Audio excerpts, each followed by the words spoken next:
अब हम further trigonometric functions की बात करते हैं, तो हम बात करेंगे टेंजेंट थीटा और कोटेंजेंट थीटा की। अगर हम टैन थीटा की बात करते हैं तो basically it's a ratio of sine theta divided by cos theta. अब देखें, इससे हमें दो इवैल्यूएशंस मिलती हैं।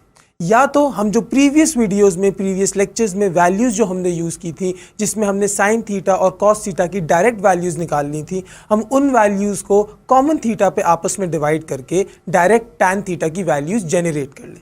या तो दूसरा काम इसमें यह हो सकता है कि हम डायरेक्ट थीटा की वैल्यू लें और टैन थीटा के लिए एक वैल्यू जनरेट कर लें। इसकी एक एग्जाम्पल ले लेते हैं।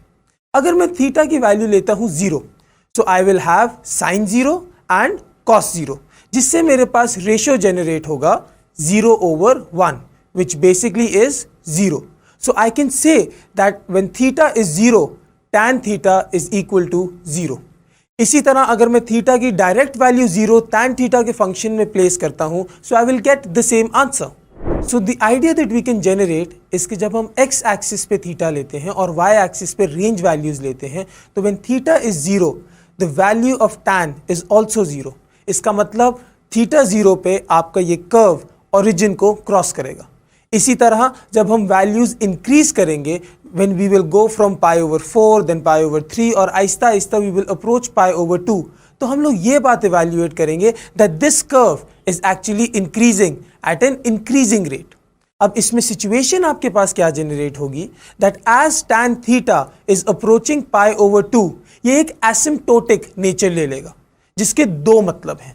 सबसे पहली बात दैट एट pi/2 ये वैल्यू इन्फिनिटी होगी. इसका मतलब अगर हम थीटा को pi/2 लेंगे तो हमारे पास आंसर अनडिफाइंड वैल्यूज में आएगा.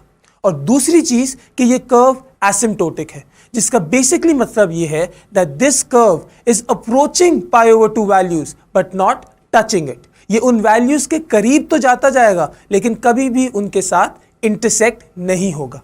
सिमिलरली अगर हम यही चीज इसकी नेगेटिव साइड पे करते हैं, तो सिचुएशन आपके पास क्या होगी, when we move -pi/3 then -pi/4 and further on, तो ये आपकी वैल्यूज डाउनवर्ड मूव होती जाएंगी. इसका मतलब ये that you will keep on moving on to negative y values. And इसमें भी यही सिचुएशन आएगी that at -pi/2 your curve will be asymptotic. इसका मतलब -pi/2 पे आपकी वैल्यूज आएंगी इन्फिनिट, आपकी वैल्यूज आएंगी undefined and your curve will be asymptotic.